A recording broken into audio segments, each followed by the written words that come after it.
And welcome back. A local photographer is using his skills to portray the human side of the men and women who serve and protect. ABC4's Rick Aaron takes us to one of his portrait sessions in tonight's Behind the Badge report. Benny Bamba told me that the only time he ever heard an officer's name on the news was if they had done something wrong or if they were injured or killed in the line of duty.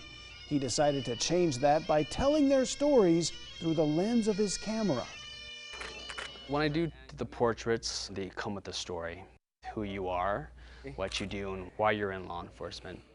Anyone can take a pretty picture, but it's always the story that lets you know about who's behind the badge.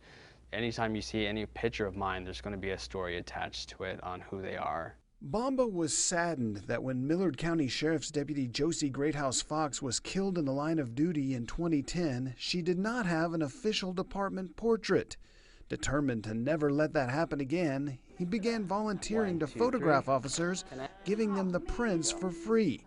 His support of law enforcement and what he's doing here today, it's really special to us. It's a keepsake that we can pass along to our families, that our kids can have. It shows different sides of us, where mostly the public sees us in bad settings, that it's a crime that's occurred, and that's where you guys usually respond to. So it's not a good time. This is something that we can smile, have fun with. You can see we're real people, we have families. Cops, they always front, they'll have this joking, they'll smile, they'll let you know that everything's okay. But often everything isn't. West Valley City Officer Michael Valdez was a friend who took his own life in 2013. It was when he passed away that hit me hard. Benny reflects on his subjects who are no longer with us.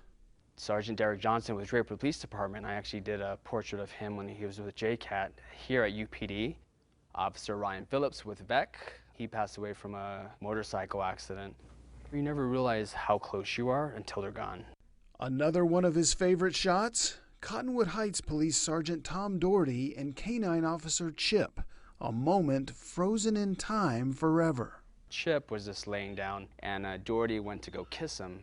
That was one of the pictures that stood out, just because Chip just passed away from cancer. Basically shedding a light on law enforcement, their commitment, their service, their sacrifice. They go through a lot, and I just want to make sure that people see that. Benny continues to stay busy. This week he's in Colorado, photographing the men and women of the Grand Junction Police Department and the Mesa County Sheriff's Department. If you'd like to see more of his work, we've put the links on our website, abc4.com/badge. For Behind the Badge, I'm Rick Aaron, ABC4 News. Wow, what a special project. Well, to see other Behind the Badge stories or to nominate an officer to profile, just head to our website, abc4.com/badge.